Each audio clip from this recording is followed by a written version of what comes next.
بسم الله الرحمن الرحيم.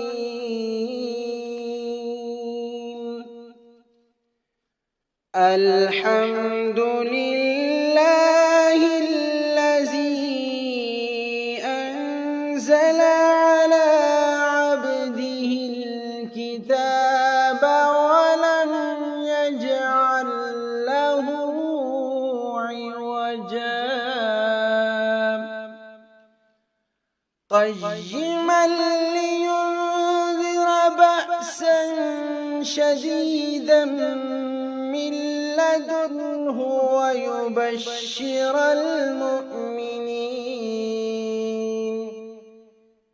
ويبشر المؤمنين الذين يعملون الصالحات أن لهم أجرا حسنا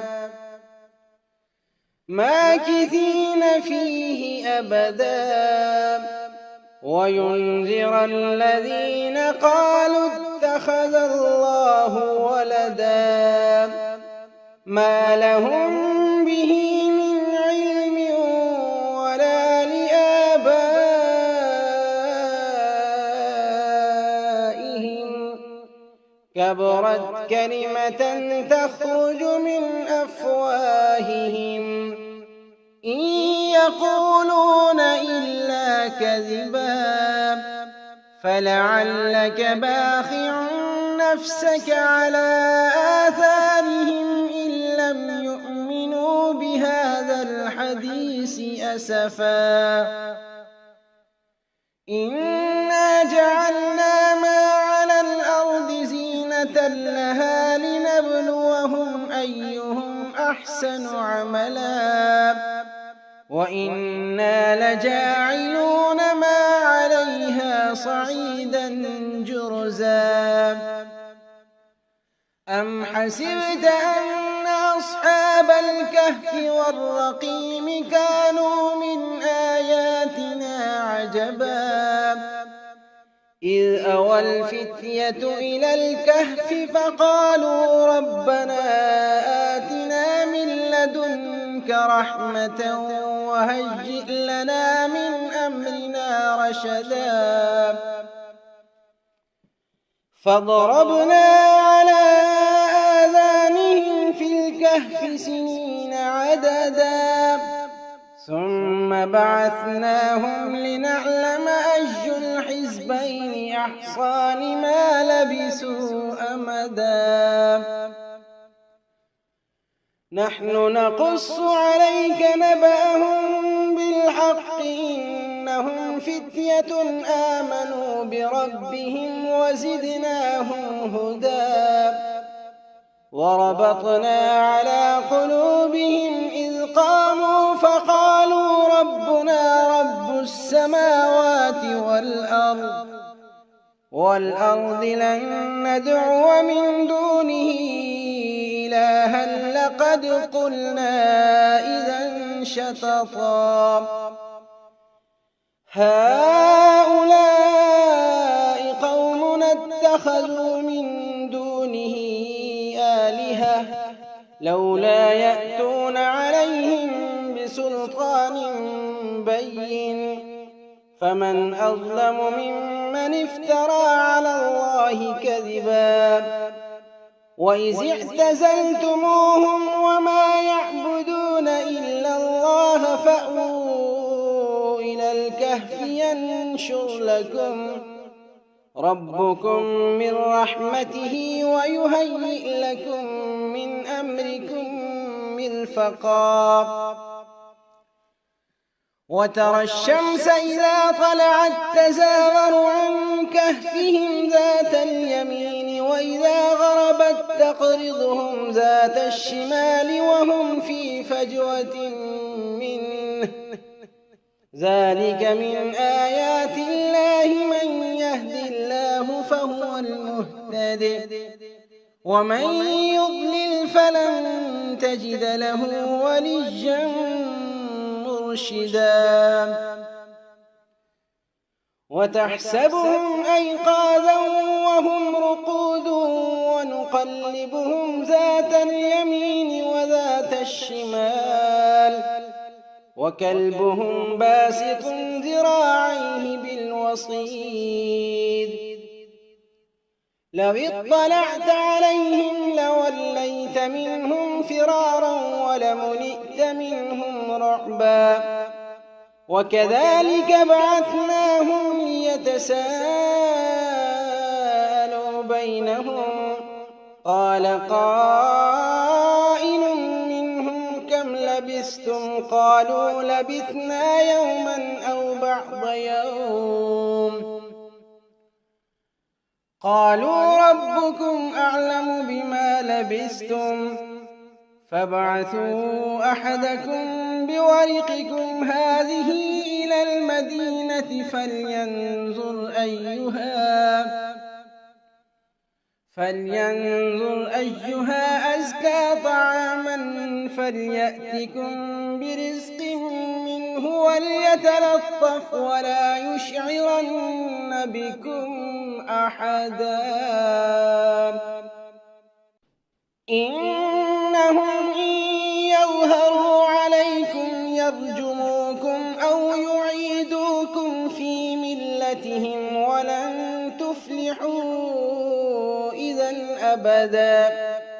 وكذلك أعثرنا عليهم ليعلموا أن وعد الله حق وأن الساعة لا ريب فيها إذ يتنازعون بينهم أمرهم فقالوا ابنوا عليهم بنيانا ربهم أعلم بهم قال الذين غلبوا على أمرهم لنتخذن عليهم مسجدا سيقولون ثلاثة رابعهم كلبهم ويقولون خمسة سادسهم كلبهم رجما بالغيب ويقولون سبعة وثامنهم كلبهم قل ربي أعلم بعدتهم ما يعلمهم إلا قليل فلا تمار فيهم إلا مراء ظاهرا ولا تستفت فيهم منهم أحدا ولا تقولن لشيء إني فاعل ذلك غدا إلا أن يشاء الله واذكر ربك إذا نسيت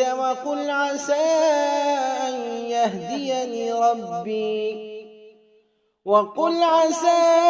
أن يهديني ربي لأقرب من هذا رشدا ولبثوا في كهفهم 300 سنين وازدادوا 9 قل الله أعلم بما لبثوا له غيب السماوات والأرض أبصر به وأسمع ما لهم من دونه من ولي ولا يشرك في حكمه أحدا واتل ما أوحي إليك من كتاب ربك لا مبدل لكلماته ولن تجد من دونه ملتحدا واصبر نفسك مع الذين يدعون ربهم بالغداة والعشي يريدون وجهه ولا تعد عيناك عنهم تريد زينة الحياة الدنيا ولا تطع من أغفلنا قلبه عن ذكرنا واتبع هواه وكان أمره فرطا وقل الحق من ربكم فمن شاء فليؤمن ومن شاء فليكفر إنا أعتدنا للظالمين نارا أحاط بهم سرادقها وإن يستغيثوا يغاثوا بماء كالمهل يشوي الوجوه بئس الشراب وساءت مرتفقا إن الذين آمنوا وعملوا الصالحات إنا لا نضيع أجر من أحسن عملا أولئك لهم جنات عدن تجري من تحتهم الأنهار يحلون فيها من أساور من ذهب ويلبسون ثيابا خضرا من سندس واستبرق متكئين فيها على الأرائك نعم الثواب وحسنت مرتفقا واضرب لهم مثل الرجلين جعلنا لأحدهما جنتين من أعناب وحففناهما بنخل وجعلنا بينهما زرعا كلتا الجنتين آتت أكلها ولم تظلم منه شيئا وفجرنا خلالهما نهرا وكان له ثمر فقال لصاحبه وهو يحاوره أنا أكثر منك مالا وأعز نفرا ودخل جنته وهو ظالم لنفسه قال ما أظن أن تبيد هذه أبدا وما أظن الساعة قائمة ولئن رددت إلى ربي لأجدن خيرا منها منقلبا قال له صاحبه وهو يحاوره أكفرت بالذي خلقك من تراب ثم من نطفة ثم سواك رجلا لكن هو الله ربي ولا أشرك بربي أحدا ولولا إذ دخلت جنتك قلت ما شاء الله لا قوة إلا بالله إن ترني أنا أقل منك مالا وولدا فعسى ربي أن يؤتيني خيرا من جنتك ويرسل عليها حسبانا من السماء فتصبح صعيدا زلقا أو يصبح ماؤها غورا فلن تستطيع له طلبا وأحيط بثمره فأصبح يقلب كفيه على ما أنفق فيها وهي خاوية على عروشها ويقول يا ليتني لم أشرك بربي أحدا ولم تكن له فئة ينصرونه من دون الله وما كان منتصرا هنالك الولاية لله الحق هو خير ثوابا وخير عقبا واضرب لهم مثل الحياة الدنيا كماء أنزلناه من السماء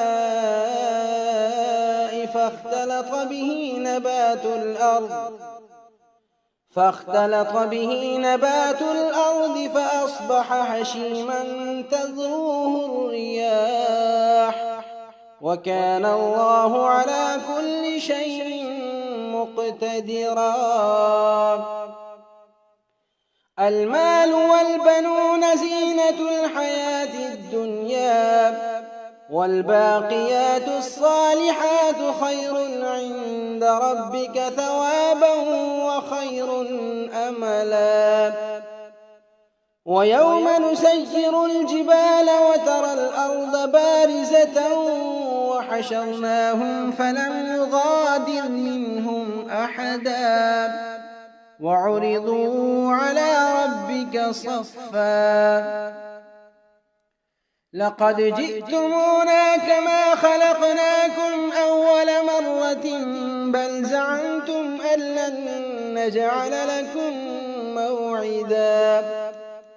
ووضع الكتاب فترى المجرمين مشفقين مما فيه ويقولون يا ويلتنا ما لهذا الكتاب لا يغادر صغيرة ولا كبيرة إلا أحصاها ووجدوا ما عملوا حاضرا ولا يظلم ربك أحدا وإذ قلنا للملائكة اسجدوا لآدم فسجدوا إلا إبليس كان من الجن ففسق عن أمر ربه أفتتخذونه وذريته أولياء من دوني وهم لكم عدو بئس للظالمين بدلا ما أشهدتهم خلق السماوات والأرض ولا خلق أنفسهم وما كنت متخذ المضلين عضدا ويوم يقول نادوا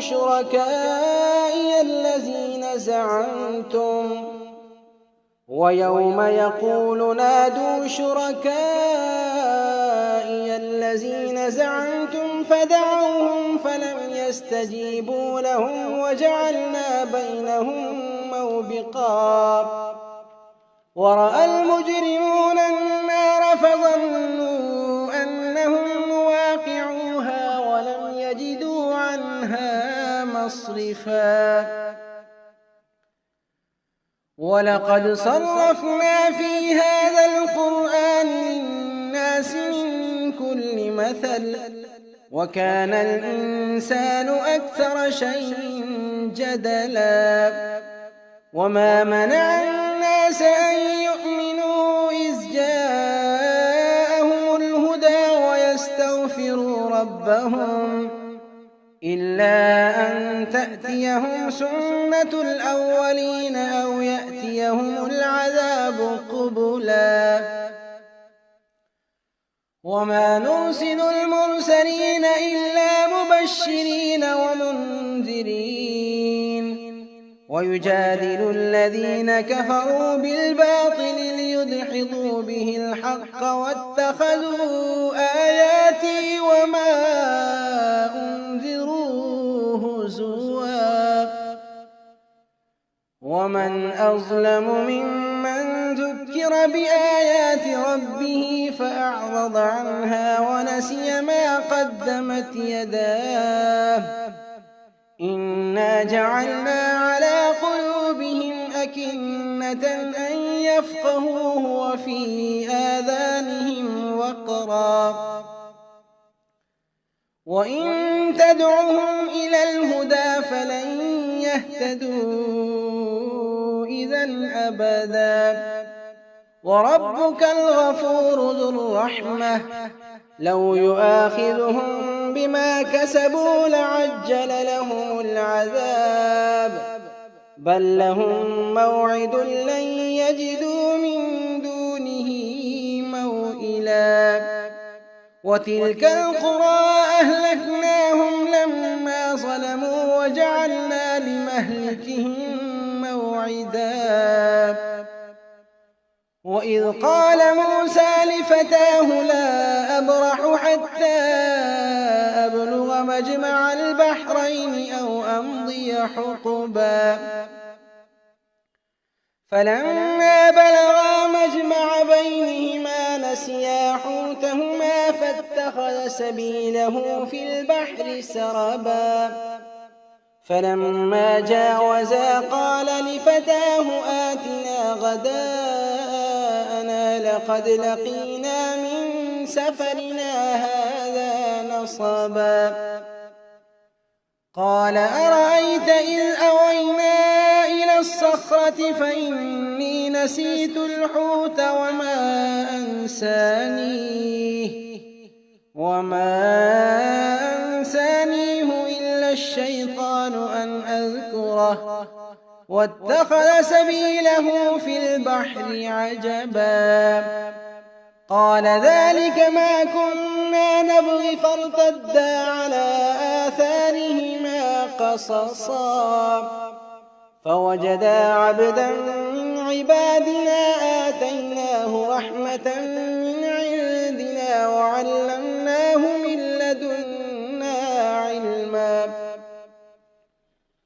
قال له موسى هل أتبعك على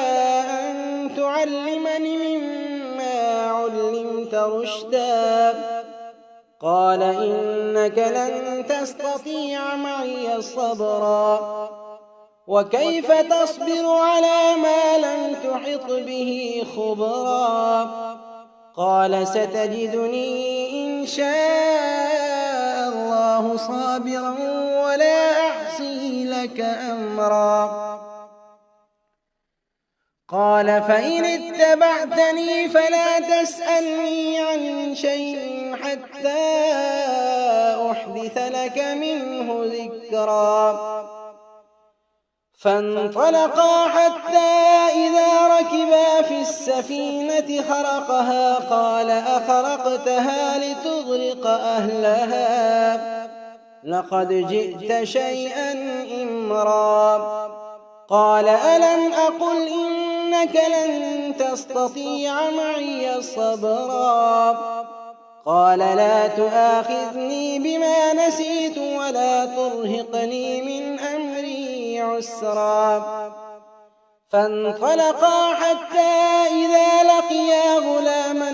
فقتله قال أقتلت نفسا زكية بغير نفس لقد جئت شيئا نكرا قال ألم أقل لك إنك لن تستطيع معي صبرا قال إن سألتك عن شيء بعدها فلا تصاحبني قد بلغت من لدني عذرا فانطلقا حتى إذا أتيا أهل قرية استطعما أهلها فأبوا أن يضيفوهما فوجدا فيها جدارا يريد أن ينقض فأقامه قال لو شئت لاتخذت عليه أجرا قال هذا فراق بيني وبينك سأنبئك بتأويل ما لم تستطع عليه صبرا أما السفينة فكانت لمساكين يعملون في البحر فأردت أن أعيبها وكان وراءهم ملك يأخذ كل سفينة غصبا وأما الغلام فكان أبواه مؤمنين فخشينا أن يرهقهما طغيانا وكفرا فأردنا أن يبدلهما ربهما خيرا منه زكاة وأقرب رحما وأما الجدار فكان لغلامين يتيمين في المدينة وكان تحته كنز لهما وكان أبوهما صالحا فأراد ربك أن يبلغا أشدهما ويستخرجا كنزهما رحمة من ربك وما فعلته عن أمري ذلك تأويل ما لم تسطع عليه صبرا ويسألونك عن ذي القرنين قل سأتلو عليكم منه ذكرا إنا مكنا له في الأرض وآتيناه من كل شيء سببا فأتبع سببا حتى إذا بلغ مغرب الشمس وجدها تغرب في عين حمية ووجد عندها قوما قلنا يا ذا القرنين إما أن تعذب وإما أن تتخذ فيهم حسنا قال أما من ظلم فسوف نعذبه ثم يرد إلى ربه فيعذبه عذابا نكرا وأما من آمن وعمل صالحا فله جزاء الحسنى وسنقول له من أمرنا يسرا ثم أتبع سببا حتى إذا بلغ مطلع الشمس وجدها تطلع على قوم لم نجعل لهم من دونها سترا كذلك وقد أحطنا بما لديه خبرا ثم أتبع سببا حتى إذا بلغ بين السدين وجد من دونهما قوما لا يكادون يفقهون قولا قالوا يا ذا القرنين إن يأجوج ومأجوج مفسدون في الأرض فهل نجعل لك خرجا على أن تجعل بيننا وبينهم سدا قال ما مكنني فيه ربي خير فأعينوني بقوة أجعل بينكم وبينهم ردما آتوني زبر الحديد حتى إذا ساوى بين الصدفين قال انفخوا حتى إذا جعله نارا قال آتوني أفرغ عليه قطرا فما استطاعوا أن يظهروه وما استطاعوا له نقبا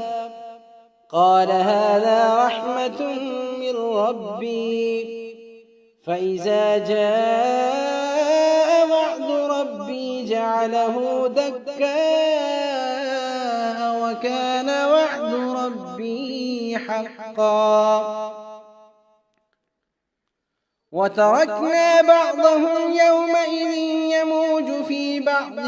ونفخ في الصور فجمعناهم جمعا وعرضنا جهنم يومئذ للكافرين عرضا الذين كانت أعينهم في غطاء عن ذكري وكانوا لا يستطيعون سمعا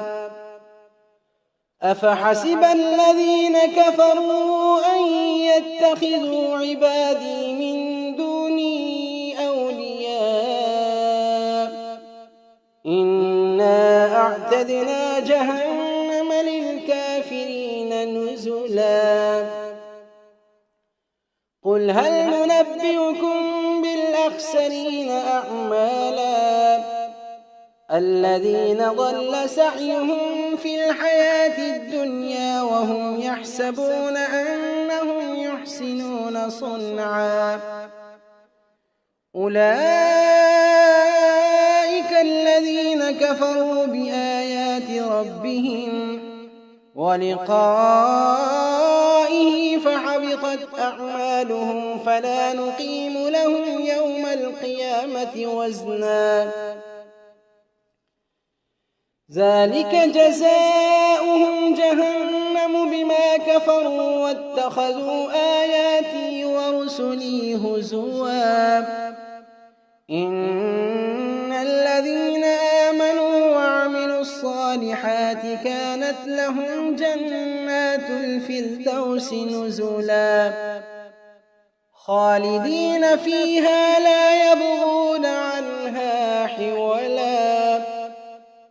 قل لو كان البحر مدادا لكلمات ربي لنفد البحر قبل أن تنفد كلمات ربي ولو جئنا بمثله مددا قل إنما أنا بشر مثلكم يوحى إلي أنما إلهكم إله واحد فمن كان يرجو لقاء ربه فليعمل عملا صالحا ولا يشرك بعبادة ربه أحدا.